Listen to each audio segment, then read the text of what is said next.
Hello po mga kababayan, si Dante Maravillas. Ito na yung pinaka-latest na balita tungkol kay dating ako Bicol Party List Representative Saldico na ang sabi, nagpadala na po ng fillers sa ilang kaparian. Sabi dito ni Secretary John B. Crimolia po ng DILG. Saldico reportedly sent fillers to priests. Ano niya, Mr. Maravillas, susurrender na si Saldico. Hindi man sinabi na susurrender na. Pero ang sabi, parang gustong makipag-dialogue. Sabi ko nga sa inyo mga kababayan, nung mag-guest tayo sa Radyo Pilipinas, Radyo Publiko, nung December, na-invite tayo ni Mr. Leslie Bocobo sa kanyang programang Leslie Bocobo Live. Iningad tayo mga kababayan kasi si Saldico, kababayan ko, taga Legazpi, nasa kabilang barangay lang namin po. Isabi sa akin ni Leslie Bocobo, ano niya yung ma-advise mo sa kababayan mo? Sabi ko, kung nakikinig ngayon si kabayang Saldico, sana pinakinggan niya noon yung panawagan ng ating Pangulong Bongbong. Napakaganda yung sabi ng ating Pangulo. Doon sa mga sangkot na mga contractors, yung mga ghost projects mga projects na hindi ninyo ginawa, gawin ninyo yung mga substandard, ayusin ninyo. Pwede niya tayo mag-usap, pero at no cost to the government. Iyan nangyari mga kababayan, siguro may nagsulsul kay Saldico, biglang naglabas mga kababayan ng series of videos. Inaakusa na mismo yung ating Pangulong Bongbong. Ewan ko ngayon kung open pa sa dialogue yung ating Pangulo. Kasi may mga fillers daw. But anyway, ibigay ko sa inyo mga kababayan itong balitang ito. Kalalabas pa lang na balita. So ito yung balita mga kababayan released by GMA News Online. Sabi diyan, Interior Secretary John B. Crimolia said that former Ako Bicol Party List Representative Saldico, who is facing an arrest warrant over anomalous flood control projects, has allegedly sent fillers to priest for a dialogue. According to June Veneracion's report on Super Radio DCWB. So dialogue pala, gusto makipag-usap, kaya lang baka may ibang gustong ipakiusap. Kaya sabi po ni Rimulya, siyempre we take them seriously Yung gustong makipag-dialogue, kakausapin namin yan. Pero kung bribe, iwag na. Sabi po ni John B. Crimolia. Diba? Kasi po, may sinabi yung magkapatid na Rimulya, si Boying Rimulya, at saka si John B. May gusto daw na mag-bribe sa kanila. 2 billion yata yon. Rimulya bears alleged 2 billion bribe from congressman contractor in flood control scandal para daw i-silence yung investigation sa anomalous flood control projects. So gusto daw silang suhulan, 2 billion, tig 1 billion siguro sila. Pero I think iba man na contractor yon at congressman. Hindi man yata si Saldico. Parang yung taga doon sa Baguio. Cordillera region. Tama. Congressman contractor based in Luzon. Ay sa bagay, Luzon, congressman based in Luzon, si Saldico taga Luzon din. 1 billion came from congressman contractor based in Luzon. The second attempt, also worth 1 billion, allegedly made just 3 days ago by contractor reportedly based in Visayas naman. O di ba mga kababayan? Para daw, hindi na ituloy yung mga investigasyon sa flood control. Hindi man niya pinangalanan kung sino. O ngayon, ang sabi, si Saldico gusto makipag-dialogue. So sabi dito sa balita, yung fillers daw ni Saldico have yet to divulge kung bakit he is seeking a meeting. Dialogue pa lang yung hinahanap niya. Pero sabi ni Rimulya, this was not verified and the information was only passed through word of mouth anya. Parang ang sabi pa lang, sinabi ng kaibigan na pinaparating. So yun mga kababayan ang latest na balita tungkol kay Saldico na ang sabi may fillers na gustong makipag-dialogue daw pero hindi pa klarado kung ang sadya niya tungkol sa kanyang possible surrender kasi may warrant of arrest na mga kababayan si Saldico. So anyway, abangan na lang natin mga kababayan yung mga susunod na developments ng balitang yan. Ngayon, sa iba pang balita, dito naman tayo sa mga papreskon po at mga post. Sige naman po ang post ni DDS Congressman Leandro Leviste. Kanina left and right na naman po yung interview. Nung Monday, kasama siya sa imbitado ni Senate Blue Ribbon Committee Chairman Ping Lacson. And afterwards, nag-release mga kababayan si Leandro Leviste ng sinasabi niyang parte daw ng Cabral Files. At sinundan ng series of interviews. Siyempre, pinagpipistan ngayon si Leviste ng mainstream media para malaman kung ano yung kanyang papaputukin na mga kwento. Kung ito ba explosive o the usual pabitin-bitin na kwento. Di ba? Kasi sabi ni Leandro Leviste, wag ninyo anya kung papatayin. Kasi pag pinatay ninyo ako, lalabasan niya yung lahat ng totoo. Ito yung nilabas mga kababayan naman, mga post. Bagong post ni Leviste, nilabas ni Kong Leandro Leviste ang umano'y listahan ng top contractors ng DPWH projects mula sa unprogrammed appropriations na umaabot sa 213 billion budget noong 2023 at 2024. Talagang ang target lang niya yung present administration. Wala siyang nilalabas sa previous administration. Alatado mga kababayan.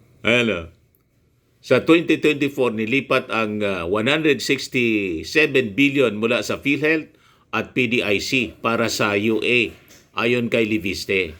Ang pumili ng mga UA projects ay hindi ang Kongreso kundi ang ekotibo. At maraming unprogrammed appropriations project ang substandard at overpriced. Kaya ang tanong, sino ang mga proponent na nakinabang sa mga unprogrammed appropriations projects?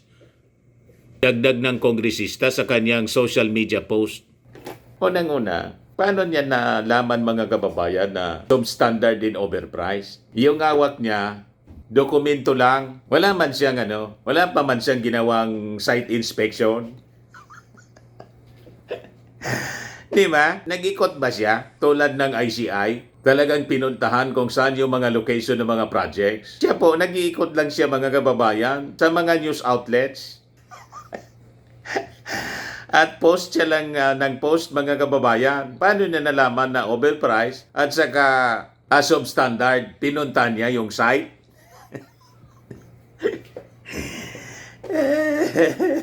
But anyway, patulan lang natin mga kababayan yung kanyang kwento. Pinost siya yung mga top contractors. Number 1, SunWest Incorporated ni Saldico, 11 billion.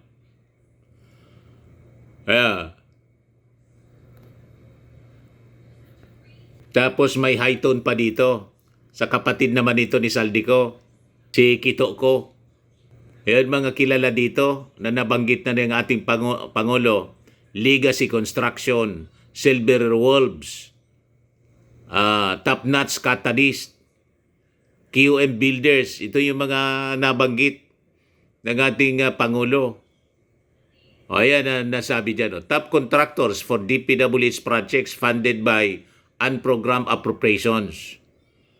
Ayan ang post mga kababayan ni Leandro Leviste. Sabay pa-interview mga kababayan sa DCMM, ANC, Net25, News 5, kung ano-anong mga news outlets. Nag-ikot na naman po siya, si Leandro Leviste, at nagbanta pa, huwag niyo anya akong subukan para nang si Era Pistrada. Ito yung interview mga kababayan ng News 5. Huwag niyo akong subukan. Ito ang naging matapang na babala ni Batangas 1st District Representative Leandro Leviste sa mga anyay nasa likod ng mga gawa-gawang issue laban sa kanya. Yan bang sa kinasangkutan niya mga kababayan na ghost solar? Pag daw siyang subukan. Ito, pakinggan natin yung kanyang babala.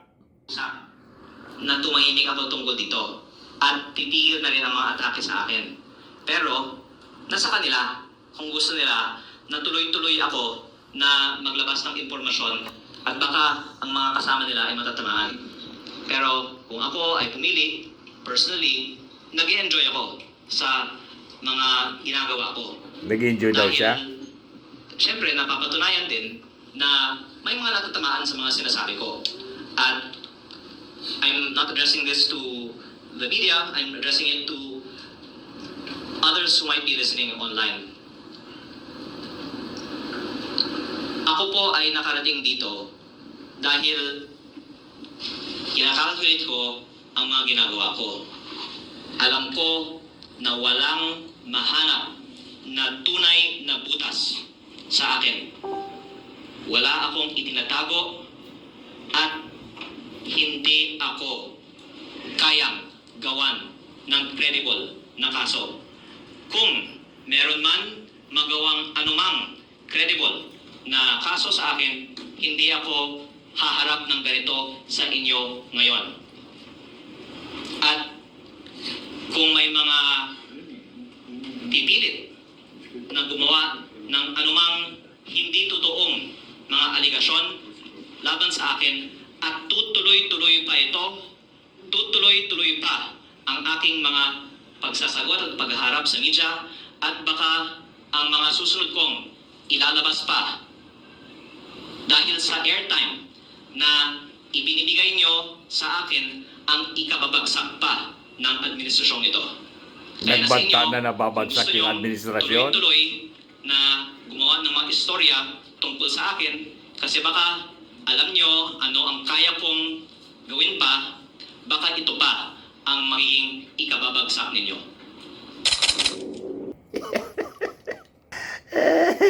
Ayan po yung kanyang pag-iikot sa mainstream media. May babala na siya. Baka niya ito na yung ikakabagsak ng administrasyon. Mismo mga kababayan, si Marcoleta na isang DDS senator na kalyado niya, doon naman po sa kanyang mga pinagsasabi. Sabi ni Marcoleta doon sa Senate Blue Ribbon Committee hearing, I don't think he, referring to Representative Leandro Liviste, is competent because he is not part of DPWH. He is not even a staff of DPWH. He has nothing to do with the preparation of the entries, the consolidation of the reports. He has no personality to testify. Kalyado na niya yan, mga kababayan, doon sa mga pinagsasabi ni Liviste. Ito, pakinggan ninyo yung sinabi ni Marcoleta sa hearing ng Senate Blue Ribbon. Yan. Sir, if the good congressman will be the one to identify or talk about the contents of the files, I don't think he is competent because he is not part of the BWH. He is not even a staff of the BWH. He has nothing to do with the preparation of the entries, the consolidation of the reports. We'd like to recognize the Honorable Congressman from the 1st District of Batangas, Congressman Leandro. What can you share with the committee?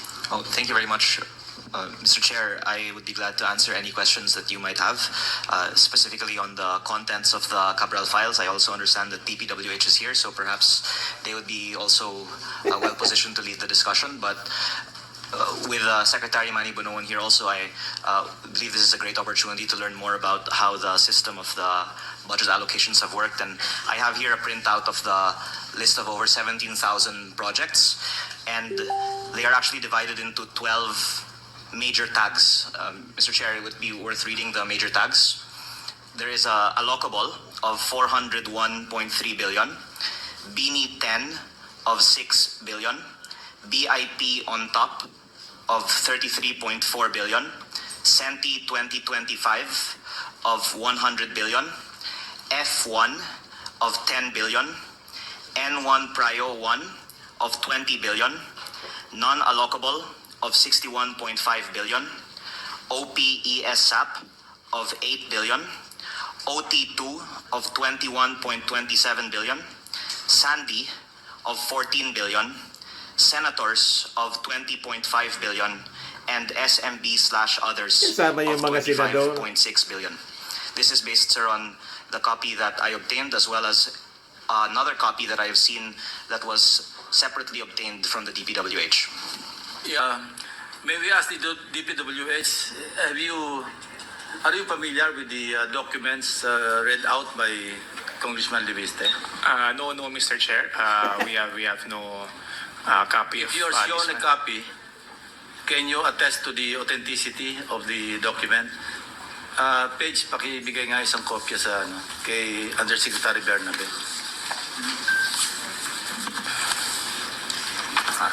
This is just a print out po. Mr. Chair, if I may also call in Yusek Nick Conti from our planning service. Please take your seat. Hindi man siya authenticated po.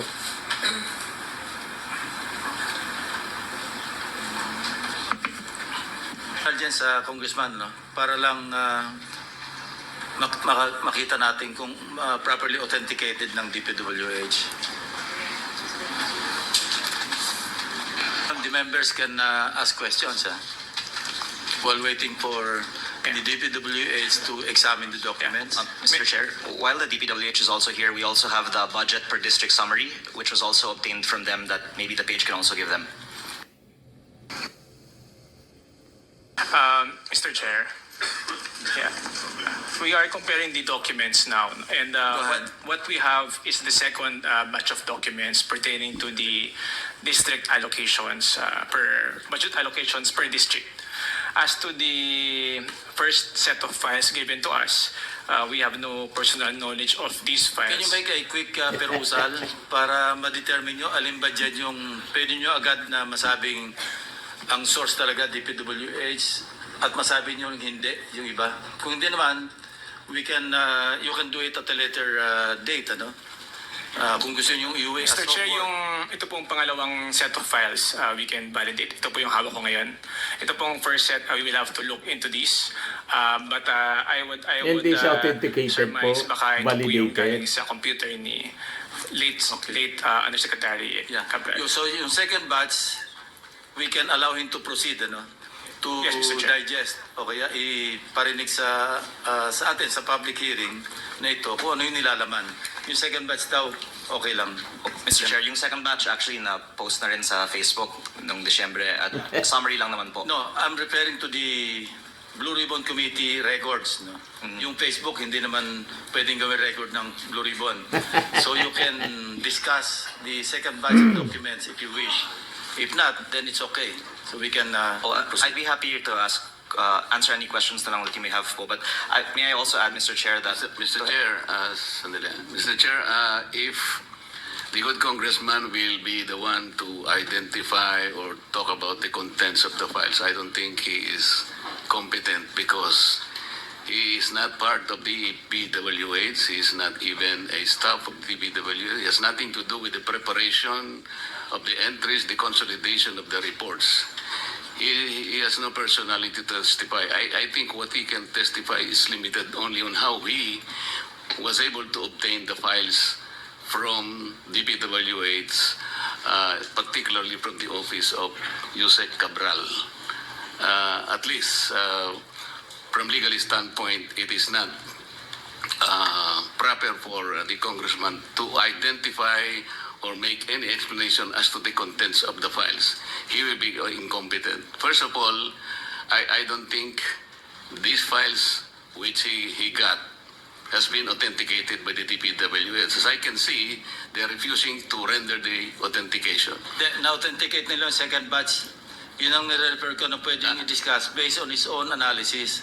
Yes. Yung second batch that he submitted, authenticated na. So, yes, Mr. Chair, that is one I would like to ask them. How do you authenticate? Is this a public record or a private record? This is of public record, Mr. Chair. This is a how do summary you, of... kasi under the law, ang authenticate lang doon sa inano ng Supreme Court sa rules ng electronic evidence, mga private documents lang. Considering, Mr. Chair, that these are public documents, will you please tell us the manner by which you identify or authenticate public documents? Mr. Chair, we are just authenticating that these documents emanated from the DPWH. These summaries of Wala ba siyang considering that these are digital records, wala bang digital signature? Yun lang, pag meron digital signature by any way, I think the committee will accept it. Walang digital signature, Mr. Chair. Wala. However, we have knowledge of the The authorship digital of this. signature, hindi naman yung signature talaga eh. There are various ways by which these documents can be categorized as having digitally signed, not necessarily the signature of whoever is the custodian of that document. You understand? Thank you, Mr. Chair. Mr. Chair, the Vice Di ba? Maging si Marcolita po, hindi kumbinsido. Kalyado na niya. Hindi man po authenticated. Yan o. He has nothing to do with the preparation of the entries, the consolidation of the reports. He has no personality to testify. Sa kabaga, yung mga pinagsasabi po ni Liviste, walang bigat kasi hindi man authenticated po yung sinasabi niyang Cabral files. Yung files na yun, puwersahan niyang kinuha. Pagkatapos, nilabas niya kung kailan patay na si Cabral. Diba? Kaduda-duda, mga kababayan. But anyway, hayaan natin siya na dumaldal. Kasi di ba may kasabihan, more talk, more mistakes. Yan ang gusto niya. More talk, more mistakes. Malamang sa susunod na araw, magkabuhol-buhol ang kanyang buhay sa kakadaldal niya tulad ni Kiko Barsaga. Nagkabuhol-buhol po mga kababayan ng buhay ni Kiko Barsaga. Biglang nag-apology. Patong-patong na kaso na ngayon. Inandad siya ng kaso. Cited libel. Anyway, yan man lang po mga kababayan ng mga developments ngayon. Ako po si Dante Maravillas. Bye-bye. God bless.